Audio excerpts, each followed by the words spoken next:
What is up, Capricorn? Tonight we're doing a general tarot reading for the week of April 6th to April 12th. I've been telling everybody there's a lot going on astrologically right now. A lot of funkiness with Saturn, with Neptune. Mars is moving into Aries soon. Uranus is moving into Gemini. There's just a lot of weird stuff happening. And so I've been telling everybody, make sure you don't just check your moon and sun. Make sure to really double check your chart ruler. See what sign that's in, and then maybe check your tarot readings for that particular sign, because you might get a little bit of clarity if you look at that. With that said, we're going to start here with a snapshot of where you're going to be standing on April 6th. Then we'll have a look at what's crossing your path, and this is going to be kind of like the dominant theme of the week. Then we'll look at the path behind you and the path ahead. The path behind is kind of like the energy you're dragging into this week. And the card that represents the path ahead will give us an idea of how the week might unfold. And then we'll look at your outcome and we'll get maybe an advice card too. With that said, let's start. Let's get a picture of Capricorn at the beginning of the week. Let's see where you are standing, what you are doing, how you are feeling. What's the energy surrounding you? Emperor. Interesting. The Emperor, of course, is in his kingdom. And that can be a good thing or a bad thing, right? There's that old adage, you've made your bed, now lie in it. And so sometimes what you've established is not exactly what you want, but you're like, well, this is home. So you see, it can go both ways. You can feel kind of comfortable right now, maybe, but that might not be a good thing. It might be necessary to kind of get a move on and go somewhere new. With the Emperor being associated with Aries, there is an indication there that maybe it's time to get a move on, and maybe it's time to set your sights on something. It's the fourth card in the deck. The number 4 can be about security and stability, or it can be about stasis and being stuck. So you tell me, Capricorn, are you feeling stuck or are you feeling secure? All right, what is crossing your path this next week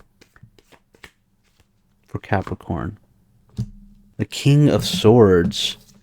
All right, this is a court card. This could be somebody coming in to challenge you in some way, or it could just represent a challenge that involves the use of your mind. Maybe there's a problem that's been building up and it might come to a head this next week. Or maybe it'll pop up unexpectedly. The King of Swords is an air sign. Air signs are pretty quick, so it might come out of nowhere and it might challenge your problem-solving abilities. But this is interesting considering what I was just saying before. It's like, are you secure or are you stuck? This could be something coming in to challenge you to get you unstuck, to pull you out of some sort of rut that you're in, maybe. Look at the contrast between the colors and the cards. We have this fiery, sunny, blazing yellow in the Emperor card. And then we have these blue, kind of cloudy skies here with the King of Swords. It's a different perspective for sure. You could be forced to take on a different perspective here. If somebody does come in to challenge you in some way, maybe this is a sign that you're going to need to look at it from their point of view. Now, this is something that Capricorns struggle with very much. I heard somebody say recently that Capricorns don't fucking listen. They're so hard-headed. Now, that's not me saying that. I heard somebody say that, and you know what? It struck me as true. I have a Capricorn stellium in my chart, and I'm going to tell you that I don't learn things unless I bump against the same problem over and over again. It's like I have to learn things the hard way. And you know, it's interesting. I'm seeing that a little bit here. The Emperor is very earthy. Some people point out that he's kind of like the archetypal father, and in that sense, he's kind of perfect, which is to say he's the perfect embodiment of structure, of discipline, of order, of masculinity. And you can think about all those things because this card is you this next week.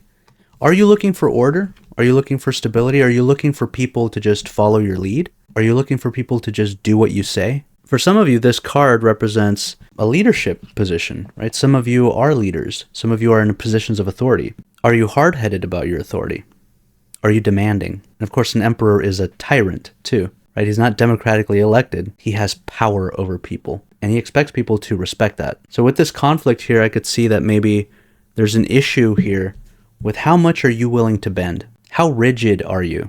Both in your expectations of yourself and in your expectations of others. And with the Emperor being associated with Aries and the Knight of Swords being associated with the air signs, there's obviously this kind of combat between those two things. Fire needs air, right? But a brutal wind can also blow out a candle. And so there is a kind of tension between these two elements. So I'm seeing a tension for you at the beginning of next week. Possible that there's a tension with somebody else. It's possible there's a tension within yourself. Maybe there's a need to break out of a rut or to become a little bit more flexible, maybe as things kind of shift throughout the week. But like I said, a flame can be blown out by a breeze, but the wind can also breathe life into a flame. So this could be a potential opportunity for you to grow. But the Emperor is that number 4. He's stable.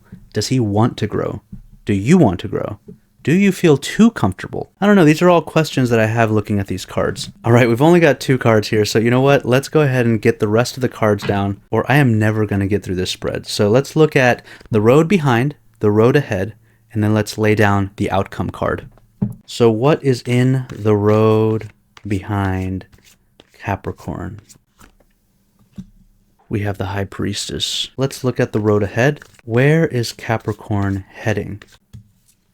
The Page of Pentacles. That is good. The High Priestess, though, has me a little concerned. What's been going on with y'all? That is definitely not something that Capricorn likes. You know, I used to go out with a Capricorn. She was like me. She absolutely had to know everything. And I'm the same way. And from my own personal experience, having to know everything is really bad on the nerves, right? You can never just let go and kind of coast on faith. You always have to be sure of everything. So I'm wondering if some of you have gone through a period of uncertainty that made you feel like you were losing your grip on things. Maybe you felt a loss of control. Maybe you felt stupid about something. For some reason, that emotion came up as I was looking at these cards. Some of you felt like you were played for a fool. Was this romantically, or was it in something else? I see some type of couple here. A couple that potentially balances each other out. But the Emperor's natural partner is the Empress. I don't know, I'm thinking some of you were in a relationship that just didn't quite work out. But it was also a mismatch of energies. You were just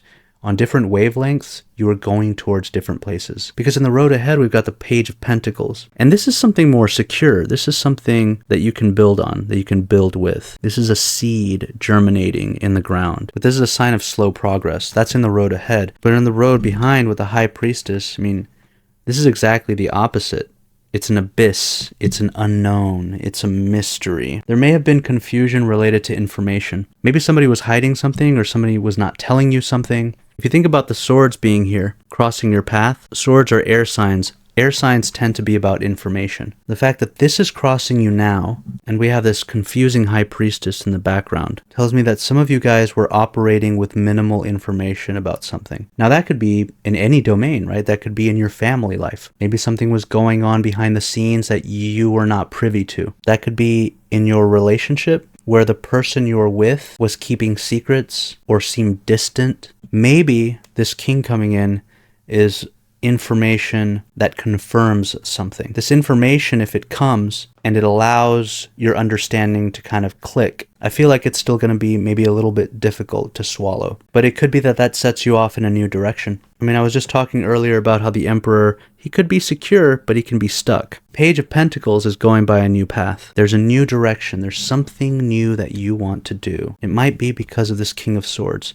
It might be that you receive some information. Somebody might tell you something that they've been holding back on. Some of you could just receive, a text message. Some of you were having issues with your mother. I see that here. The rules that you had to follow as a child. That's one thing that this card represents. Who did you have to be as a kid to fit in at home?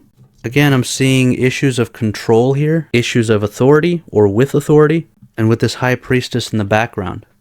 There's a sort of question, who did you have to be as a child? How did you have to conduct yourself? I mentioned this earlier, I have my moon in Capricorn. My parents both worked a lot when I was growing up, and we were very poor, and I felt alone. I felt like there was nobody guiding me, and I had to just pull myself up by my bootstraps. And to this day, I have a problem with sympathizing with people when they're going through problems. There's a part of me that's like, oh, come on, quit complaining, get over it, grow up. There's a little bit of that in my character, and I'm working on it, right? But, I can see this here for some of you. The High Priestess isn't just about your childhood, but it's about your mother, or it's about the maternal figure in your life. She could have been missing. The High Priestess is a mystery. Some of you grew up without your mother. How did that affect you? How did that lack drive you to become the person that you are? That's not for everybody, but I definitely see that in the cards. It's a question some of you should definitely start thinking about if you haven't been thinking about it yet.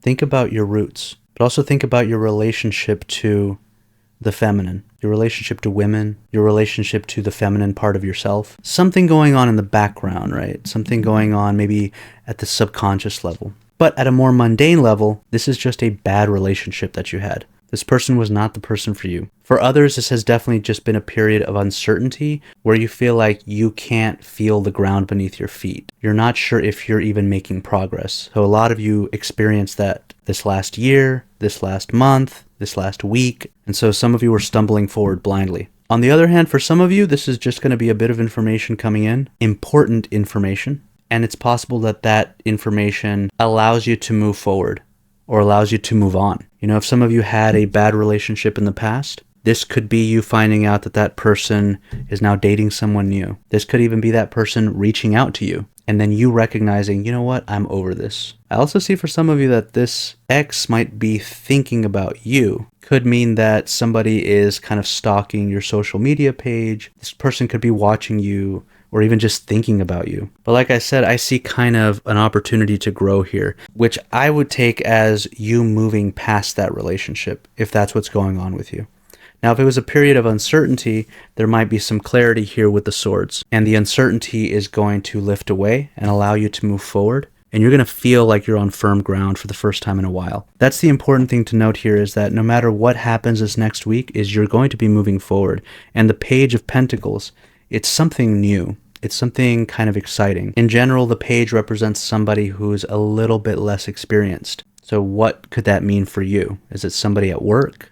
Is there a new hire coming in here that is maybe going to play an important role in your life? If it's in love, is this a younger person that you're meeting? I see that page as being kind of romantic. People always call the Page of Cups the romantic one, but I mean, look at the way he's holding this pentacle. He looks like he cherishes it. He adores it. That could even represent you. You might feel like you are turning over a new leaf. You might feel like a new person, feeling rejuvenated, feeling refreshed. In that sense, I could see this King of Swords as representing good news, something positive that you hear that lifts a weight off your shoulders. And suddenly you feel like, oh, okay, thank God. You don't feel so weighed down, right? All right, let us look at the outcome.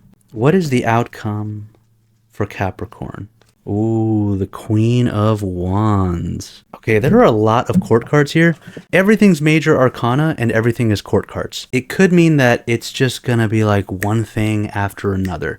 And that's not a bad thing necessarily. Like I said, the Page of Pentacles is a positive change. Could even be a romantic interest.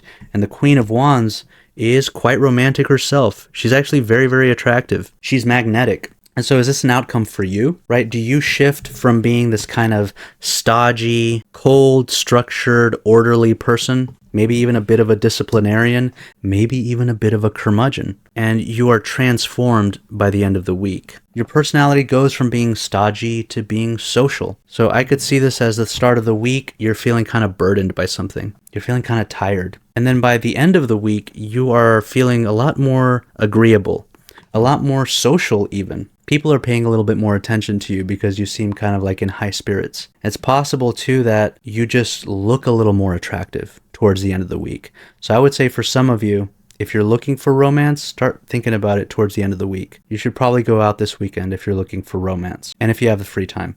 I know a lot of you Capricorns are workaholics. But this could also represent somebody coming in, somebody new. The fact that we had this Page of Pentacles show up, and I'm kind of seeing it as a romantic card. Maybe this thing that begins kind of innocently evolves into something a little bit more serious. And notice how we have the High Priestess in the background. Maybe a person who was secretive or keeping secrets, or maybe just kind of keeping in the background, changes into the Queen of Wands. So this might not be you. This may be somebody who has been watching you behind the scenes. Maybe they've been attracted to you behind the scenes, and maybe they're going to try to make their move. Now, I know I just said that, and some of you must have perked up, like a person came to mind. And if you're interested in this person, I would look for signals. It might even be that this King of Swords that crosses your path is some type of signal. Maybe it's a bit of flirtatiousness. Remember how I pointed out this kind of blazing atmosphere behind the Emperor and this cooler blue behind the King of Swords? The wind fanning the flame, or a breath of fresh air, right? This could be somebody that introduces something into your life that you didn't realize you needed. So I could definitely see this as a love reading for many of you. But as I mentioned before, I can see this as you kind of being revivified as the week progresses. You might start off feeling a little tired. Maybe you feel a little achy. Maybe you're even thinking about your age. Maybe you're thinking about how many responsibilities you have. The Emperor does have a lot on his shoulders. Something new comes in. probably in the form of communication. Somebody tells you something, somebody sends you a text message, you get a notification on your social media, something like this. It could also be a change in perspective. King of Swords rules mental life. So that could be you having an aha moment or just kind of looking at things differently. And that allows you to kind of make a change that is absolutely necessary. You're on a new track. If it is romance, the Page of Pentacles is a good sign. Like I said before, the Page of Pentacles is like a seed that's germinating slowly in the ground. So this could be something long-term, but it could also be an idea. This could be a financial decision. The King of Swords is about decisions, and it's about information, and it's about mental life. So you could have an idea for something and you decide to implement it. You could invest some money here. I could definitely see that with the Page of Pentacles. He's looking carefully at his money. The King of Swords has an idea. He has a notion for how you might want to use that money. And the Queen of Wands, like I said, she's magnetic. She's attractive. She attracts things towards her. Typically that's people. But if we've got some sort of financial investment here, I could see a handsome financial return with the Queen of Wands. I could see her attracting that good energy towards you. So this could be a good time for you to invest in something, start a new business venture. Now, if we're talking about kind of financial decisions, then, the High Priestess here might actually represent you guys engaging in a bit of study in the past. And now you're going to be able to put it to practical use. The High Priestess isn't like the Hierophant, who represents schooling and education. That would be like you really put your nose to the grindstone and started studying something. That would be you going to school, you going to seminars, you going to lectures, you going to workshops to learn something, to master something. Here, the High Priestess is more like you're, learning the basics. But that probably gives you enough to make a decision. But you might not have all the facts, so just be a little bit careful. All right, so what we've got is you in a comfortable situation, but something that potentially shakes you out of that. Now, that might be surprising at first because this is something that is a bit of a challenge. This isn't a Page of Swords coming at you. This is the King of Swords. So it is something that you're going to have to wrestle with, something that you're going to have to tangle with seriously. And you could be carrying something here from your past into it. This could be something that you need to think about. How do I need to readjust my habits? How do I need to readjust my perspective? Where are places where I'm kind of in the dark, where I might benefit from taking a different point of view, taking a different approach? Because remember, the High Priestess is possibly a little bit of a darkness here. Secrets and things that are unknown, things that go all the way back to your childhood for some of you. There could be control issues popping up. But keep in mind, the cards are saying that despite the fact that this is going to be potentially surprising, potentially upsetting, or destabilizing momentarily, if you allow it to let you grow, if you take this as a wind in your sails, instead of being stuck, instead of taking this position like, I don't want to move, I'm comfortable where I am, then it's going to open you up to something brand new that is really good for you and has a potential for long-term growth. And towards the end of the week, you're going to be feeling pretty good. It's possible that for some of you, this is going to be a romantic encounter. Expect people to be looking at your social media. Expect someone maybe from your past or somebody even that you know who's currently around you, who's been maybe secretly watching you, potentially to make their move or to send you some type of a signal. And you have to catch it here. I don't see it being direct. I don't see this person to just come out and tell you, hey, I like you. I see this being more like a dance because everything here is a court card basically and major arcana. We've got the Queen of Wands, the King of Swords, the Emperor. I feel like there's going to be some type of professionalism that is getting in the way. For some of you, this could be someone at work, or this could be kind of like people don't want to cross boundaries, Everybody here is a court card. The court cards have their own domain. So that might pose a little bit of a problem for the potential romance here for some of you. All right, look, I edit down all my videos so that you don't have to listen to me ramble, but I've been going at this now for an hour. So let's go ahead and get you an advice card just to see, something that you might want to keep in mind as you navigate this next week. We got the Two of Wands. This is an Aries card. So typically when I see this, I think of the Aries impulse to go out and dominate the world. And certainly that's something that you could take away from this. Go out there and make the world yours. And of course, that would relate to the love reading, right? This is telling you, don't hesitate. Don't keep quiet. If you get these signals and you're like, I like this person, they're attractive, they're cool, well, go out there and make them yours. You have to make the first move here. Now, this card also relates to everything I was talking about regarding taking a new approach and gaining a new perspective. Look at this. He is standing at the edge of a building, looking down at the earth, but he's also holding the earth in his hand. This is all about perspective. This is about getting a new perspective. He's got a view of everything in front of him, but he's looking at that globe in his hands. This is telling you, keep in mind multiple perspectives. Don't just look at things one way. Don't just take for granted that you can see everything from one vantage point. Maybe step back a little bit, or maybe take a closer look. Just adjust your perspective, adjust your point of view, step into somebody else's shoes. And for some of you, make a plan. If this is a financial reading where you're going to be investing some money or starting a new venture, make sure that you plan accordingly. Make sure that you've got all your ducks in a row. But with this Two of Wands, I mean, the two is about other people. It might indicate that whatever you're doing, other people might be important here. If you're investing some money, check with somebody, seek out advice, or maybe get somebody to help you out. Like for instance, I write, and I've been recently working really hard to try to get something published. And if I got this card, I would think, I really need somebody to help me edit this. That number 2 tells me that it's probably best to get somebody else involved. So that's just my personal situation, but you can kind of apply that to however it relates to you. At least, hopefully that made sense. All right, Capricorn, that is all I have for you today. Or I should say tonight. Jesus, it's almost time for bed. What time is it? God, it's almost midnight. All right, it's time for me to go. I've got to get some sleep. Thank you for hanging with me, Capricorn. I hope some of this resonated for you. If it did, make sure to hit that like. That pushes this video to more people, and they might need to hear this message. So with that said, I bid you adieu, and I will catch you guys next time.